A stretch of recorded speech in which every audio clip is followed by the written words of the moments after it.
Uncover the hidden world of political campaigns in just 5 minutes. Join me, your host, David Washington, on Countertop Politics every Monday for exclusive campaign insights, tantalizing innuendo, and the secret sauce behind successful political campaigns. Don't miss out. Let's go.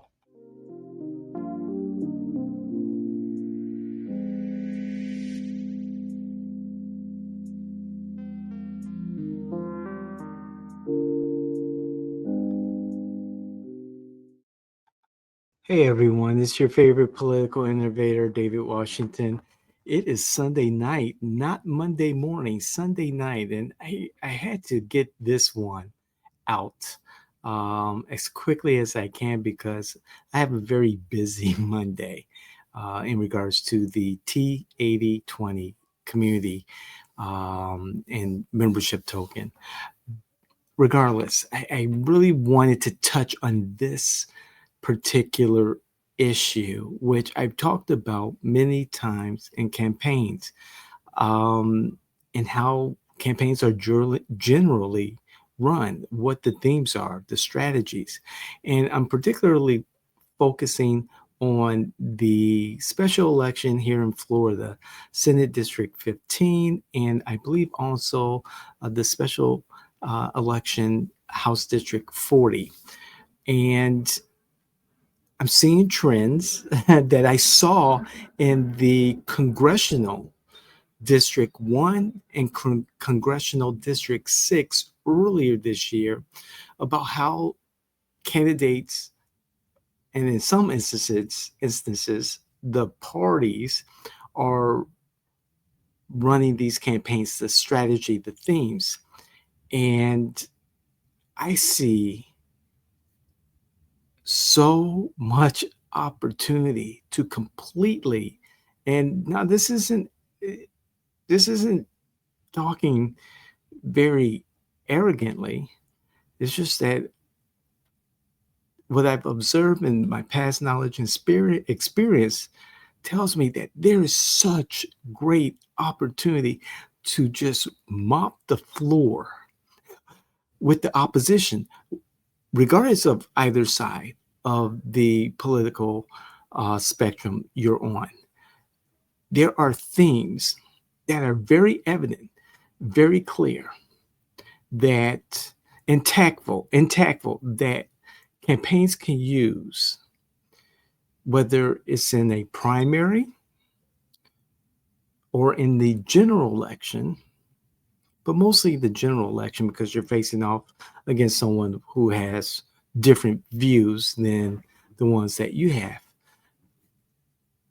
There is an opportunity because to just mop the floor with the opposition, because there is such a wide gap between the ideologies, the perspectives of the parties, that it is very clear to state and demonstrate and persuade the audience that you're trying to secure their votes for to actually win their votes. And again, this can work in the primary, this can work in the general election, more towards the general election. But there is a great opportunity to jump on a specific strategy that lays bare your opposition's greatest flaws. And believe it or not, and I've always gone back to this, their greatest flaw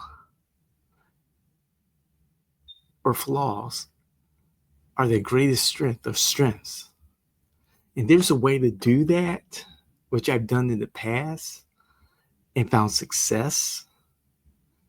And it's just a matter of packaging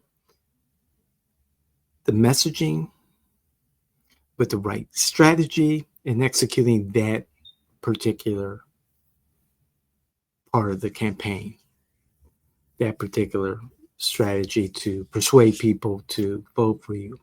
And in these special elections, you have a finite amount of time and a space where you have to get to your voters as quickly as possible. So time is of the essence. And I am seeing the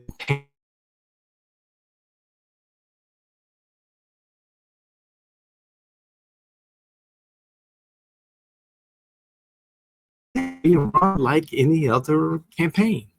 And those days are long gone, long gone. Um, there have been some glimpses of a different perspective.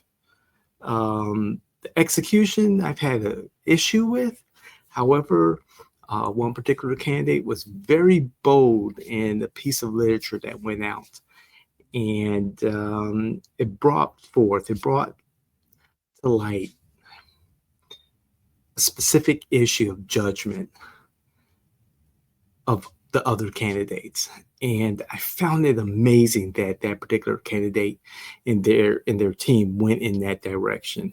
We'll see what the turnout is. We'll see whether this piece was persuasive or not, and will result in some wins. But yeah, I'm going to draw this out. I know this may be rambling. I'm going to draw this out, but I want to thank those folks who are tuning in and sharing this content and contacting me to talk about it and stop me in public and talk about it. Hats off to Representative Tom Keene. Hats off to my friends and family there in Georgia. I really appreciate the comments.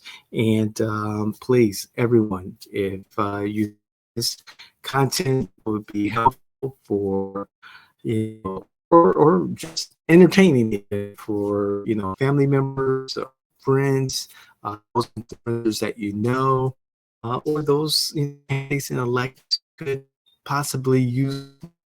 Please don't hesitate to tell them about you know all of our podcasts on the JY Network, our newsletter, the Inform blog that we have, and of course the rest of our shows.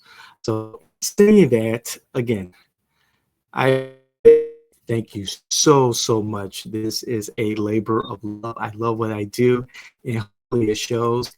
I'm going to turn to this subject because I just find it absolutely fascinating. I love this stuff. Absolutely fascinating. And I'm seeing the same record being played over and over and over again. And it makes me wonder how bad people want to win. It really does. So, on that note, we'll see you next time. Thank you. Love you. And God bless.